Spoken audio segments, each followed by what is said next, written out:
Astrology is one of the oldest systems of understanding reality, yet it remains one of the most misunderstood.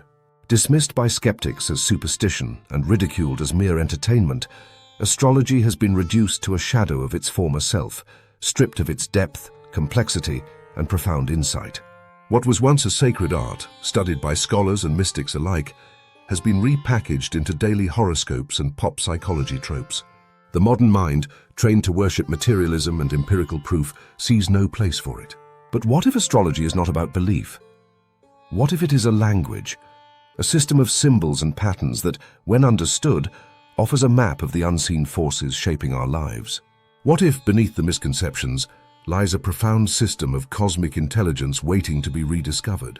To dismiss astrology as mere pseudoscience is to misunderstand its nature. It does not claim to be a hard science in the way physics or chemistry does.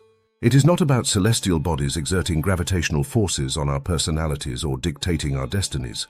Instead, astrology operates on the principle of correspondence, an ancient understanding that the macrocosm and microcosm are reflections of one another, that the vast celestial dance above is mirrored in the internal rhythms of our lives.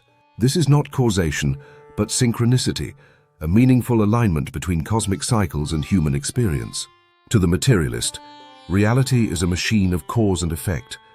But to the ancient mind, reality was a living organism, a web of interwoven symbols, forces, and rhythms. Astrology is the language of that web. Carl Jung, one of the greatest minds in psychology, recognized this. He saw astrology not as a tool for fortune-telling, but as a symbolic system that spoke the language of the unconscious. In his studies, he found uncanny correlations between planetary placements and the dominant psychological patterns of individuals. He saw astrology as an intuitive method that makes it possible to see the archetypal patterns at play in a person's life. These patterns, universal forces that manifest in myth, dream, and behavior, are the building blocks of our psyche, and astrology provides a framework for understanding them. Modern psychology and neuroscience still struggle to explain the origins of human consciousness, but astrology bypasses this limitation by recognizing consciousness as part of a larger cosmic structure.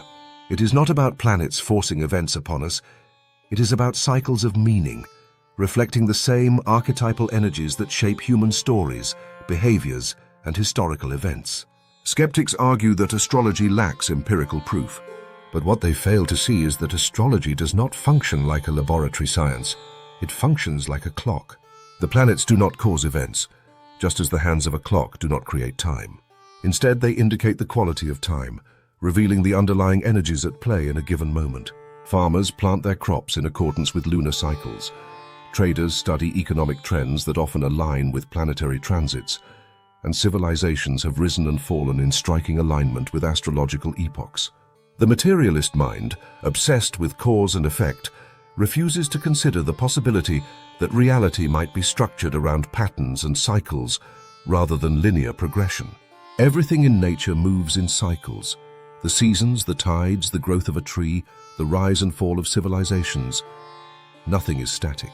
If we accept that the moon can influence the tides and that the changing of the seasons affects human behavior, why is it so difficult to imagine that larger cosmic cycles might have an influence as well?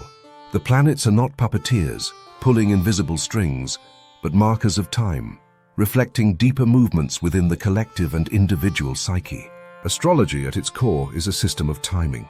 It provides a framework for understanding when certain energies are most potent, when transformation is likely, when opportunities arise, and when challenges present themselves. The ancient world understood this well. Modern society, obsessed with materialism and disconnected from nature's rhythms, has forgotten. Astrology is an art of reading these rhythms, much like an experienced sailor reads the currents of the ocean, or a musician anticipates the next note in a melody. It is easy to dismiss astrology when one's only exposure to it has been through oversimplified sun sign horoscopes. But real astrology is vast, intricate, and deeply mathematical. A birth chart is not just one sign.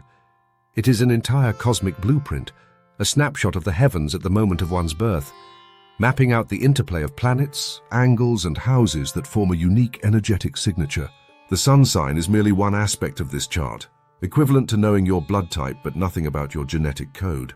To judge astrology based on newspaper horoscopes is like dismissing psychology after reading a fortune cookie. The true depth of astrology requires study, reflection, and application, just as any meaningful discipline does. For those willing to look deeper, astrology offers a bridge between the seen and the unseen, the personal and the collective. It allows for a richer understanding of the self, not as a rigid destiny, but as a dynamic interplay of forces that can be worked with consciously. It does not dictate who you are. It reveals the energies available to you, the lessons you are here to learn, and the potential paths that lie ahead. Just as a musician learns to work with the structure of a scale to create harmony, an individual who understands their astrological chart can learn to navigate life with greater awareness. It is not about surrendering to fate, but about attuning oneself to the deeper flow of life, stepping into alignment rather than resisting it blindly. And yet, the skeptic persists. If astrology were real, wouldn't it be scientifically proven? Wouldn't mainstream academia recognize its validity? But to ask this is to ignore how knowledge itself is controlled. Science, as it stands, is confined to materialist paradigms. It deals with what can be measured. But astrology functions in the realm of meaning, synchronicity, and qualitative experience, things that are not easily dissected in a lab. This is not an argument for blind faith, but a recognition that certain aspects of reality exist beyond the reach of reductionist methods. The same science that once dismissed acupuncture, meditation, and the mind-body connection has now had to reconsider its stance as evidence accumulates. What is rejected today often becomes accepted wisdom tomorrow.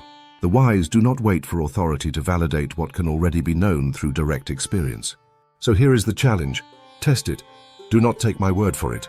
Do not believe blindly, but do not dismiss blindly either. Track your own transits, study historical cycles.